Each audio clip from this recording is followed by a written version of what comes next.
บายดีพี่น้องกับทักทายสบายดีสวัสดีซีทุกคน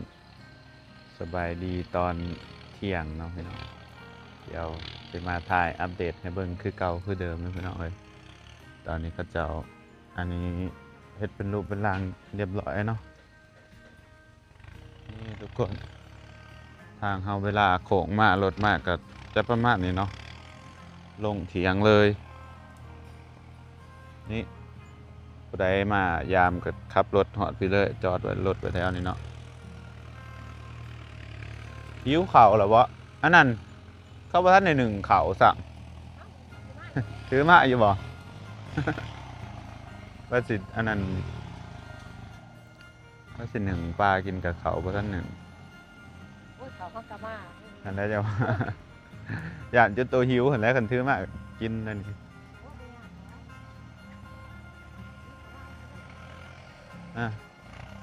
ต้องกินน้องสื่อมาอีกรอบด้วยกันเลยฮะสวยโอเคละฝนตกลงมานี่แจบคักปัญญังได้นี่คิดว่าน่าจะบ่อดแล้วงานนี่มีอีไซน์แน่นี่นางงามทางยังทางบ้านนี่บ่ก็จะซื้อดินบ่หรือว่าจะให้เป็นเห็ดทางอันนี้เด้อ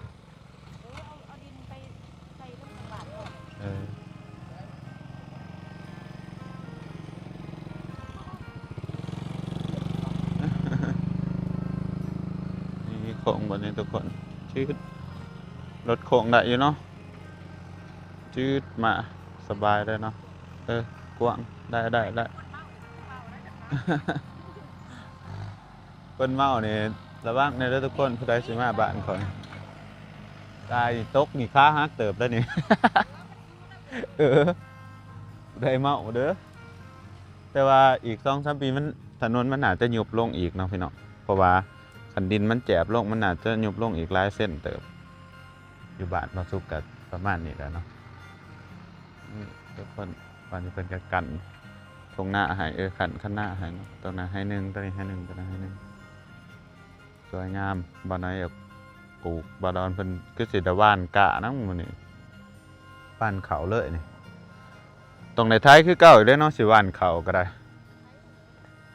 ปิดจ็อบโอเคถึงไปตอกอยู่เทิงต่อแล้วมันเนาะจัดการอยู่เทิงต่อเพราะว่ายังบอลนะพี่น้องยังน้อยหนึ่งหรอกส่วนนี้ก็แล้วทุกคนนี่ประมาณนี้ตรงนี้เป็นถนนตรงนี้เป็นไหนาเลี้ยวเข้าไปพุ่นอ๋อมีเพื่อนตั้งอยู่หลังนี่อยู่นี่ก็จะคักเว้ยตั้งไปเจอ2 สัตว์นี่วิวงามหมดแล้วนี่เนาะ ใส่ AI เฮ็ดเถื่อนอยู่เนี่ยเขาก็จะคักแล้วหันแล้วจะว่าปีหน้าสิปรับหน้าสิกวาดดินขึ้นมาบนหันแล้วให้มันสูงขึ้นอีกจักหน่อยแล้วกัน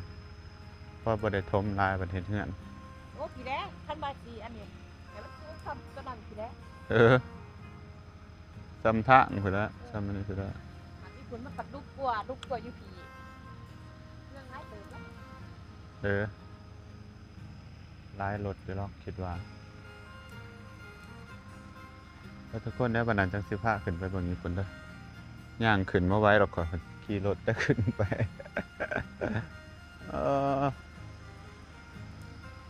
คุณสิครับแมคโครขึ้นไปเลยแล้วเนาะเรียบร้อยแล้วทุกคนนี่รีวิวให้ดูแบบเต็มเด้อทุกคนเลยน่าจะแล้วในมือนี้เลยเนาะในตอนเสาร์เลยน่าจะปิดจับตอนนี้12 โมงแล้วเพื่อเป็นไปเฮ็ดอยู่พุ่นกันพอดีแล้วมือนี้เลย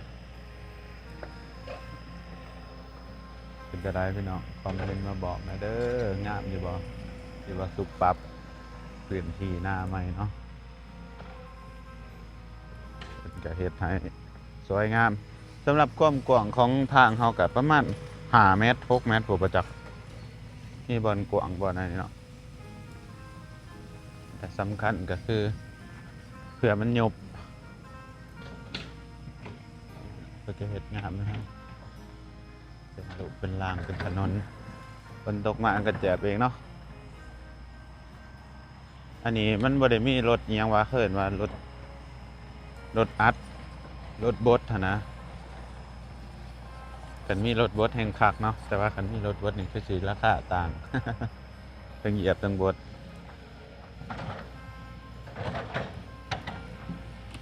นี่ประมาณนี้เลยทุกคนเราเห็นหายแบบเต็มที่เลยพี่น้องเลยสวยงามได้พาขึ้นไปเบิ่งกันเติมน้ำเราจะใส่ขึ้นไปเห็ดให้ละเอียดเลยพี่น้อง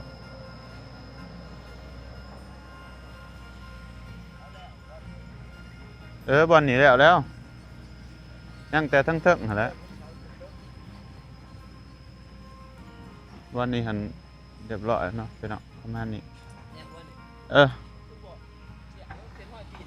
ห้อยตีนรถเด้ทำนี่ละเดี๋ยวมันกัดอันนี้เองให้เหยียบไปมันเป็นดินทรายเองมันอันนี้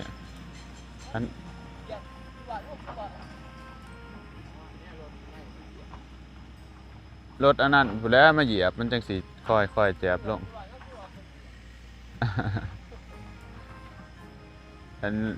ดินด่างยังไข่แล้วมันอันน่ะมันดินอันนี้มันดินเหยียบมันกระปุก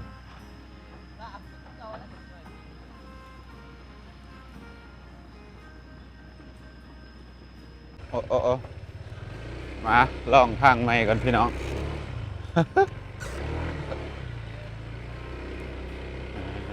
โอ้เห็นรถใหญ่มาเหยียบรถบาดอนมาเหยียบนี่เห็นเป็นห้องทางนี่เยอะสบายเลยพี่น้องอันนี้มันเป็นดินเปียกเนาะรถแท็กเตอร์มันเหยียบมันก็เป็นห้อยจังสิละพี่น้องซุ่มนี่ตัวใดมันเป็น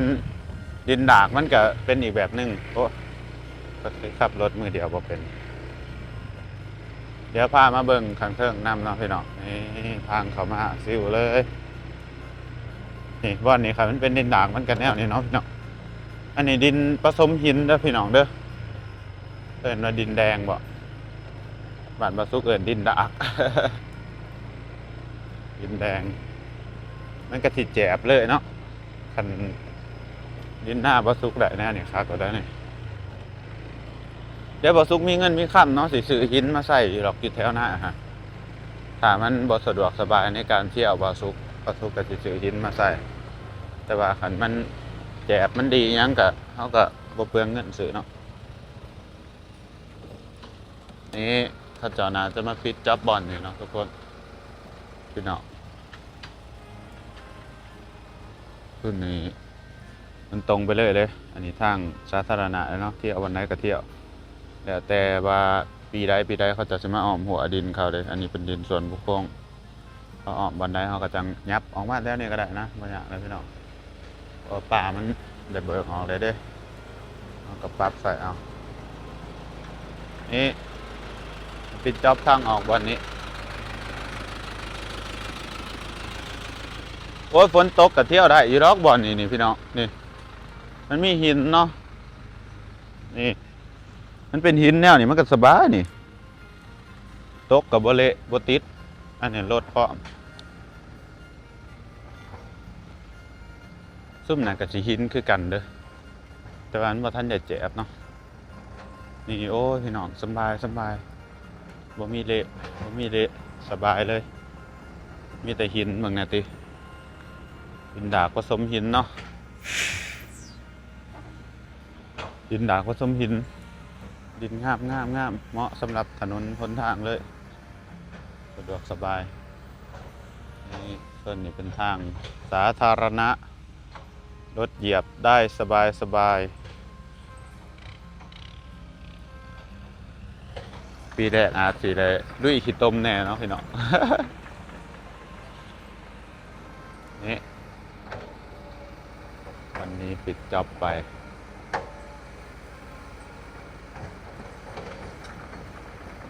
ายไฟข้าวเฮ้ยข้าสายไฟ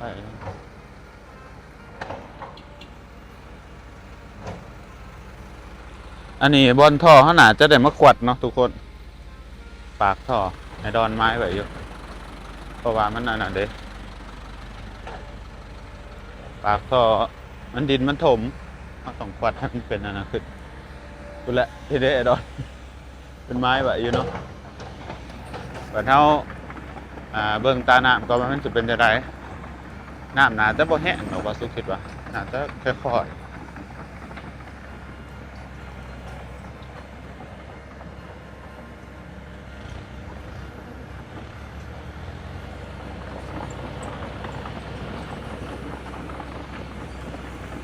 นี่พี่น้องทางมันก็สิเบิ่งตรงนี้ไปเลยเนาะก็เขาจะน่าจะแล้วแล้วส่วนFC บอกว่าอยากให้ถมดินขึ้นเนาะว่าทุกหนาจะยังบ่ทันได้ถมว่าบ่มีเงินเด้ตะบิดในแผนว่าสิได้จกห้องทั้งสองข้างเนาะแต่ว่าอันเพิ่นบ่ให้จกจังซี่นะอย่ามันเป็นห้องกระทบคนอื่นพี่น้องก็เอาซ้ำนี้ไปก่อนก็เที่ยวได้สบายๆเนาะพี่น้องบ่ยุ่งบ่ยากหยังชิวๆเลยซ้ำนี้อนาคตปลายภาคหน้าจังว่ากันอีกทีหนึ่งคนใดมันเที่ยวได้เที่ยวบ่ได้ก็ได้แปลงนะหน้าเขาเองเนาะใครบ่แปลงก็แปลงเองนะพี่น้องบ่ยากเพราะทุกเป็นคนบ่อยากยากกับผู้อื่นนะมีเงินก็แปลงเอาบุญเอาศีล บ่ได้ยุ่งบ่ได้ยากนี่แหละพี่น้องถ้าเจาะอันนี้เหยียบไปแล้วก็น่าจะแล้วเลยเนาะนี่ทุกคนก็เป็นประมาณนี้รถแท็กเตอร์เกตไปรถเที่ยวจัก3-4 หอบมันก็แจกไปเองเนาะพี่น้องเนาะตามก็สิตัดซื้อไปเลยโอ้ยมีแห้งโล่งใจเลยพี่น้องเอ้ยตะกี้คิดแล้วบ่สุกนี่มาเฮ็ดมาซื้อหน้าอยู่ในนี่สิเฮ็ดทางจังใดคิดแบบคิดนะตอนมาซื้อหน้าตะกี้ตำอิดเนาะคิดว่าสิเฮ็ดทางบนใดนะเขาเจ้าก็ว่ามีอยู่ทางแต่ว่าแนมเบิ่งก็เป็นป่าไว้ตะกี้ก็คิดแต่ว่ายามใดจักยามใดเขาจะสิมาเบิกเนาะ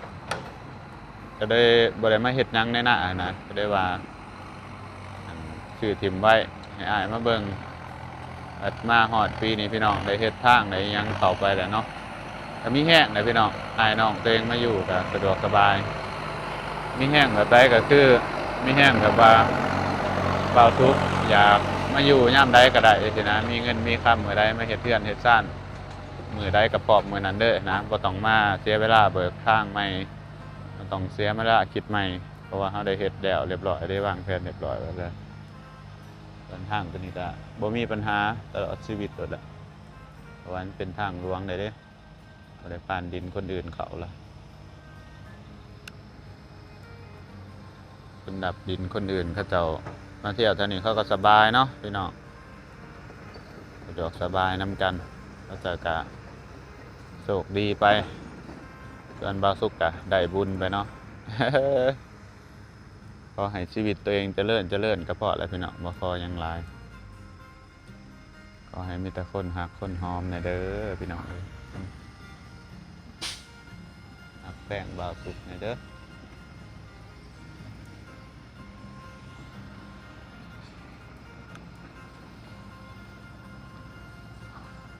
เรียบร้อยพี่น้องอันนั้นรถแมคโครเขาสิวิดสายไฟบนหันจะบอกสายไฟบักใหญ่บักยาวมันส่วนสายไฟบอลน้อยที่เอาออกนี่นะจะได้ยังไม่ย้ายไม่เนาะแต่ยังให้ท้าบอลด้วยกับหาสื่อเสาใหญ่ๆมาดีๆแต่ก็ดึงตามแคบทางตัวนี้เนาะบอไปฟังขวาหัวฟังขวาดินคนอื่นฟังนี้ดินบ้านเลยดินสาธารณะเราสามารถปักเสาไฟไปได้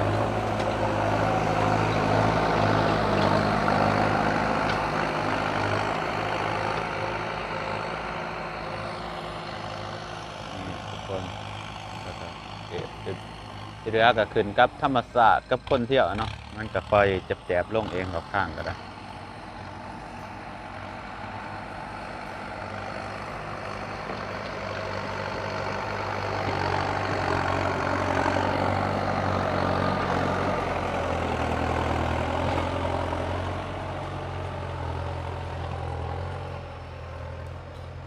เสียดายแถวเทิงหินบ่หลายเนาะ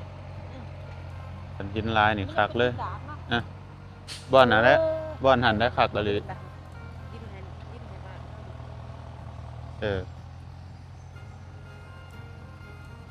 บ่ใหายบ่ได้อีกแล้วหั่นมันจะง่ายใหายแล้วเดี๋ยวเฮาสิอันนี้เนาะพี่น้อง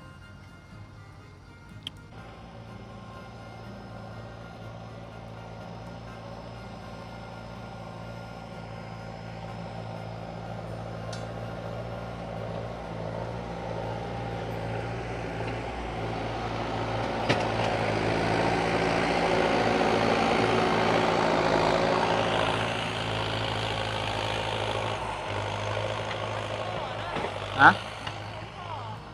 วันนั้นสิมาขุดเอาหรอกเนี่ยดอก เอารถยกออกน้ำบอก ขุดเอาก็ได้ดิบ่ ก็ว่าเด้ ตัวว่าจังได๋ เอารถยกสิว่ายกเอาดิสิเพราะว่ากด เออ เอาก่อนนะ กดออกดูโว้ยย่านมานี่เฮ้ยบ่จกก็ได้ เดี๋ยวสิกวาดเอาซะมันจังบ่เป็นห้องปานใดให้มันเหลือดินแถวนั้น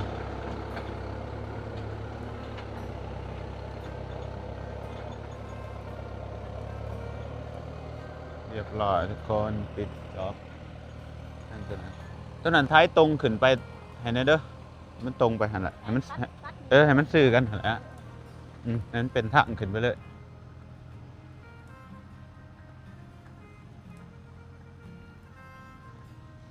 เดี๋ยวนี้เพิ่นก็สิออกไปบ่อนใหม่แล้วบัดนี้สิไปไสต่อไปงานใหม่เลยบ่หรือว่าฝากก่อน ไปงานใหม่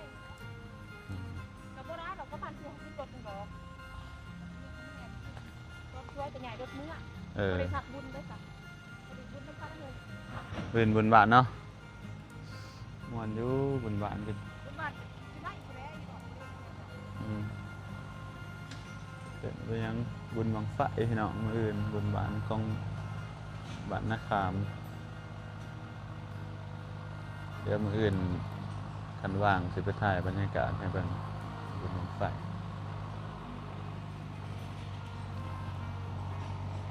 สำหรับยอดราคาที่เราจ่ายไปเด้อพี่น้องก็คือกตุมาจ่ายในมือนี้เลยเนาะอธิบายให้ฟังเลย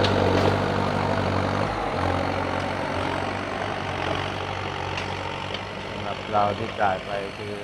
ทางสาธารณะนี่งบ35 ล้านเนาะพี่น้องตั้งแต่